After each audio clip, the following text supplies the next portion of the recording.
अपनी जिंदगी ना जीण सीखो, कट्टो ना इसने। यह एक बार मिला, ना कोई दहेज का मामला ना और कुछ, भाई ये तो कुछ करड़ाई का चक्कर था। दोस्तों, आज हम उस कहानी के सबसे बड़े और सबसे अहम मोड़ पर बात करने जा रहे हैं जिसने पूरे हरियाणा और खेल जगत में खलबली मचा दी है। मशहूर अंतर्राष्ट्रीय प्रो कबड्डी खिलाड़ी शीलू बल्हारा और उनकी पत्नी मुस्कान का केस अब सिर्फ रोने धोने या एक दूसरे पर इल्जाम लगाने तक सीमित नहीं रह गया है।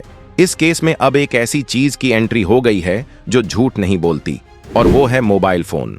कहा जा रहा है कि मुस्कान के बंद फोन के अंदर ऐसे तगड़े और पक्के डिजिटल सबूत मिले हैं जो इस पूरे मामले की दिशा को पूरी तरह से पलटकर रख देंगे। इसी तरह की और रहस्यमयी जानकारी प्राप्त करने के लिए हमारे चैनल ट्रू हिस्ट्री को आज ही सब्सक्राइब करें और बेल आइकॉन को प्रेस करें। दोस्तों, जब भी ऐसी कोई दिल दहला देने वाली पारिवारिक घटना होती है तो शुरुआत में हमेशा भावनाएं हावी होती हैं। मायके वाले रो रो कर ससुराल वालों पर आरोप लगाते हैं और ससुराल वाले खुद को बेकसूर बताते हैं। शीलू बल्हारा और मुस्कान के केस में भी शुरुआती दिनों में बिल्कुल यही सब हो रहा था। मुस्कान के मायके वाले, जो महम के फरमाना गांव से ताल्लुक रखते हैं, उन्होंने शीलू के परिवार पर मानसिक प्रताड़ना और घरेलू क्लेश के गंभीर आरोप लगाए थे। हमें पता तो है नहीं क्या हुआ क्या नहीं हुआ, इसको मार पिटाई हुई है या कुछ, लेकिन जो निशान है उनसे तो ये लग रहा है कि इसको मार पिटाई भी करी है। वहीं बहु अकबरपुर के रहने वाले शीलू के परिवार का कहना था कि ऐसा कुछ नहीं है और वे पूरी तरह से बेदाग हैं। ना कोई दहेज का मामला ना और कुछ, भाई ये तो कुछ करड़ाई का चक्कर था। लेकिन हम सब जानते हैं कि पुलिस और अदालत भावनाओं से नहीं चलती, उन्हें चाहिए होते हैं पक्के सबूत। अब यह पूरा मामला मौखिक बहसों और इल्जामों से बाहर निकलकर पूरी तरह से हाईटेक डिजिटल इन्वेस्टिगेशन में तब्दील हो चुका है। पुलिस का पूरा फोकस अब उस मोबाइल फोन पर है जो घटना वाले दिन मुस्कान के कमरे से बरामद हुआ था। आज के जमाने में हमारा मोबाइल फोन सिर्फ बात करने का डब्बा नहीं है, बल्कि वो हमारी जिंदगी की एक ऐसी डिजिटल डायरी है जिसमें हमारे सुख, दुख, डर और राज सब कुछ सेव रहता है। इंसान झूठ बोल सकता है, रिश्तेदार झूठ बोल सकते हैं, लेकिन फोन का डिजिटल डेटा कभी झूठ नहीं बोलता, और यही डेटा अब इस केस की सबसे बड़ी चाबी बन गया है। अब बात करते हैं उस बड़े दावे की जिसने जांच अधिकारियों से लेकर आम जनता तक के होश उड़ा दिए हैं।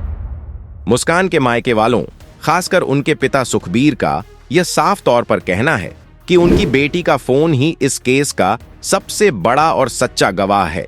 मायके पक्ष के अनुसार शादी के कुछ समय बाद से ही जब घर के अंदर माहौल खराब होने लगा था तो मुस्कान चुप नहीं बैठी थी। वो अपनी मां और अपनी बहन के साथ लगातार संपर्क में थी। दावा किया जा रहा है कि मुस्कान के मोबाइल फोन में व्हाट्सएप चैट्स का एक ऐसा लंबा रिकॉर्ड मौजूद है जिसमें उसने साफ साफ लिखकर बताया था कि उसके साथ घर के अंदर कैसा बर्ताव किया जा रहा है। उन चैट्स में इस बात का जिक्र है कि कैसे छोटी छोटी बातों को लेकर उसे ताने दिए जाते थे, सास के साथ उसका तालमेल कैसा था और घर के अंदर उस पर किस किस तरह का दबाव बनाया जा रहा था। सिर्फ चैट्स ही नहीं, मायके वालों ने एक और बहुत बड़ा दावा किया है। उनका कहना है कि मुस्कान ने अपने फोन में कई वॉइस मैसेजेस भी सेव करके रखे थे। इन वॉइस रिकॉर्डिंग्स में मुस्कान ने रोते हुए और घबराई हुई हालत में अपने घर वालों को अपने दिल का हाल बताया था। मायके वालों का कहना है कि जब वो रिकॉर्डिंग्स पुलिस और कोर्ट के सामने बजेंगी तो किसी भी और गवाह की जरूरत ही नहीं पड़ेगी। वो रिकॉर्डिंग्स इस बात का पुख्ता प्रमाण हैं कि उनकी बेटी किस कदर गहरे मानसिक तनाव से गुजर रही थी। उनका कहना है कि मुस्कान कोई कमजोर लड़की नहीं थी, लेकिन बंद दरवाजों के पीछे का वो कड़वा सच और रोज रोज की मानसिक घुटन इतनी ज्यादा बढ़ गई थी कि उसने फोन में सब कुछ रिकॉर्ड करना शुरू कर दिया था। अब मायके वाले इन्हीं डिजिटल सबूतों को अपनी सबसे बड़ी ढाल बनाकर पुलिस के सामने पेश कर रहे हैं। इस पूरे डिजिटल सबूत वाले मामले में सबसे बड़ा सस्पेंस उस दिन की टाइमलाइन का है। आप याद कीजिए, शुक्रवार का वो मनहूस दिन जब यह पूरी घटना घटी। मायके वालों के मुताबिक दोपहर के करीब 3:30 बजे मुस्कान ने अपने पिता को एक आखिरी कॉल की थी। उस कॉल में मुस्कान की आवाज बहुत ज्यादा घबराई हुई थी और उसने कहा था कि पापा, मेरे साथ यहाँ बहुत गलत हो रहा है, मुझे प्रताड़ित किया जा रहा है। इसके बाद फोन कट गया और फिर कभी नहीं उठा।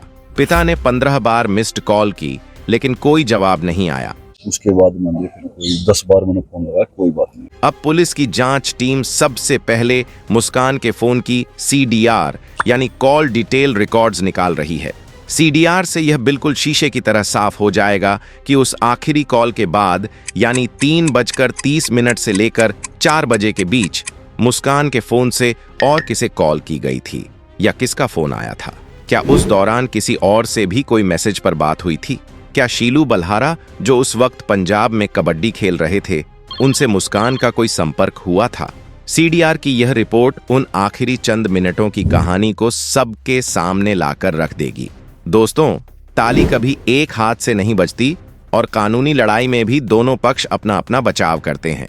शीलू के पिता सुरेंद्र ने मीडिया और कैमरों के सामने आकर एक बहुत बड़ा बयान दिया है। उन्होंने सीधे तौर पर मायके वालों के दावों को चुनौती दी है। सुरेंद्र का कहना है कि अगर मायके वालों के पास मुस्कान के फोन में सबूत हैं, तो उनके पास भी अपने और शीलू के मोबाइल फोन में ऐसे पक्के सबूत मौजूद हैं जो इस कहानी का दूसरा और असली पहलू दुनिया के सामने रखेंगे। शीलू के परिवार का दावा है कि मुस्कान और उसके परिवार द्वारा लगाए जा रहे दहेज या मानसिक प्रताड़ना के सारे आरोप बिल्कुल बेबुनियाद और झूठे हैं। उनका कहना है कि उनके फोन में ऐसी चैट्स, कॉल रिकॉर्डिंग्स और स्क्रीनशॉट्स पड़े हुए हैं जिनसे यह साबित हो जाएगा कि घर के अंदर असली विवाद किस बात को लेकर होता था। ससुर का कहना है कि उनके सबूत मुस्कान के स्वभाव और घर के अंदर के माहौल की एक अलग ही तस्वीर पेश करेंगे। अब आप खुद सोचिए यह मामला कितना ज्यादा उलझ चुका है। दोनों ही पक्ष अपने अपने मोबाइल फोन को हाथ में लेकर खड़े हैं और कह रहे हैं कि असली सच उनके फोन में है। यह अब दो परिवारों की लड़ाई से ज्यादा दो स्मार्टफोन्स के डेटा की लड़ाई बन चुकी है। जब दोनों तरफ से फोन के डेटा को लेकर इतने बड़े बड़े दावे हो रहे हों, तो पुलिस भी किसी की बात पर आंख मूंद कर भरोसा नहीं कर सकती। रोहतक पुलिस ने तुरंत कार्रवाई करते हुए मुस्कान के फोन के साथ साथ शीलू और उनके परिवार के कुछ अहम फोन भी अपने कब्जे में ले लिए हैं। इन सभी स्मार्टफोन्स को सील करके स्टेट फॉरेंसिक साइंस लैबोरेटरी में भेज दिया गया है। अब इस केस की असली कमान पुलिस के हाथ से निकलकर साइबर एक्सपर्ट्स के हाथ में आ गई है। साइबर फॉरेंसिक टीम का काम क्या होता है, इसे थोड़ा आसान भाषा में समझते हैं। कई बार ऐसा होता है कि गुस्से में, डर में या घबराहट में इंसान अपने फोन से बहुत सारे मैसेज, फोटो या रिकॉर्डिंग डिलीट कर देता है। उसे लगता है कि डिलीट करने से वो चीज हमेशा के लिए खत्म हो गई, लेकिन फॉरेंसिक साइंस की दुनिया में ऐसा नहीं होता। फॉरेंसिक एक्सपर्ट्स के पास ऐसे स्पेशल और बहुत ही हाईटेक सॉफ्टवेयर होते हैं जिनकी मदद से वो महीनों पुराने डिलीट किए गए डेटा को भी आसानी से वापस निकाल सकते हैं। पुलिस सूत्र यह बता रहे हैं कि सबसे पहले मुस्कान के फोन का पूरा बैकअप निकाला जा रहा है। उसके बाद यह चेक किया जाएगा कि कहीं उस आखिरी आधे घंटे में फोन से कोई डेटा डिलीट तो नहीं किया गया था, कहीं कोई चैट मिटाने की कोशिश तो नहीं हुई थी। इसके अलावा पुलिस इस बात की भी बहुत बारीकी से जांच कर रही है कि दोनों पक्षों की तरफ से जो स्क्रीनशॉट या वॉइस नोट पेश किए जा रहे हैं, कहीं उनमें कोई एडिटिंग या छेड़छाड़ तो नहीं की गई है। मोबाइल का एक एक बाइट खंगाला जा रहा है। इस डिजिटल जांच के बीच कानूनी दांव पेंच भी बहुत तेज हो गए हैं। मुस्कान के मायके वालों को इस बात का डर सता रहा है कि शीलू बल्हारा एक बहुत बड़े सेलिब्रिटी और अंतर्राष्ट्रीय खिलाड़ी हैं। उनके परिवार की पहुंच बहुत ऊपर तक है। मायके पक्ष के वकीलों का आरोप है कि दूसरा पक्ष काफी प्रभावशाली है और वो पुलिस की जांच या फॉरेंसिक रिपोर्ट की प्रक्रिया को प्रभावित करने की कोशिश कर सकते हैं। कानूनी दांव पेंच भी तेज हो गए हैं। मायके वालों की मांग है कि किसी भी छेड़छाड़ से बचने के लिए फॉरेंसिक रिपोर्ट सीधे जज के सामने सील बंद लिफाफे में पेश हो। वहीं शीलू के वकीलों का कहना है कि रिपोर्ट जल्द सार्वजनिक होनी चाहिए। उनका तर्क है कि जब आधी अधूरी नहीं बल्कि पूरी चैट हिस्ट्री सामने आएगी तो खुद साफ हो जाएगा कि असली मानसिक दबाव किस पर था। उनके पास छिपाने के लिए कुछ नहीं है। इन सब कानूनी विवादों का सबसे बड़ा नुकसान शीलू बल्हारा के शानदार खेल करियर को हो रहा है। जहां बाकी खिलाड़ी मैदान में पसीना बहा रहे हैं, वहीं अड़ा चीता के नाम से मशहूर शीलू थानों और वकीलों के चक्कर काटने को मजबूर हैं। करीबी सूत्रों के मुताबिक शीलू इस वक्त गहरे मानसिक सदमे में है। खेल जानकारों का मानना है कि अगर फोरेंसिक रिपोर्ट से उन्हें क्लीन चिट मिल भी जाए तो भी इस दाग को मिटाकर मैदान पर अपनी पुरानी फॉर्म में लौटना उनके लिए बेहद मुश्किल होगा। इस घटना ने दोनों गांवों को आमने सामने ला खड़ा किया है।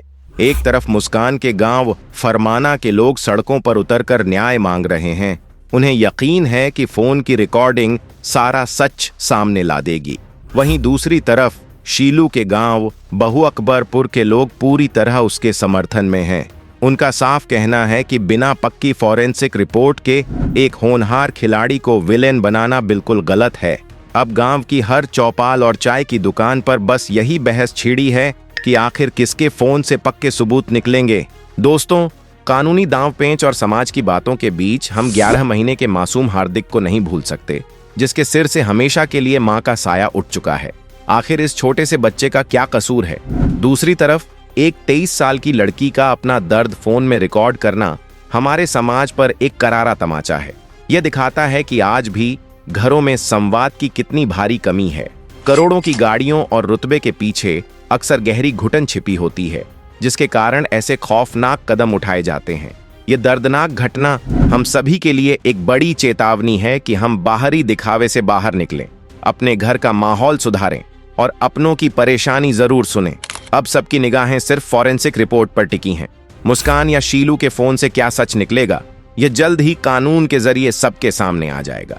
तब तक हमें किसी भी पक्ष को पूरी तरह दोषी ठहराने से बचना चाहिए। उम्मीद है आपको हमारी यह रिपोर्टिंग पसंद आई होगी। याद रखें, कोई भी परेशानी जिंदगी से बड़ी नहीं होती, इसलिए अपनों से दिल की बात जरूर बांटें। इस मामले की हर अपडेट और ऐसी ही सच्ची खबरों के लिए वीडियो को लाइक और शेयर करें। चैनल को सब्सक्राइब करके बेल आइकन जरूर दबाएं। अपना ख्याल रखें। जय हिंद, वंदे मातरम।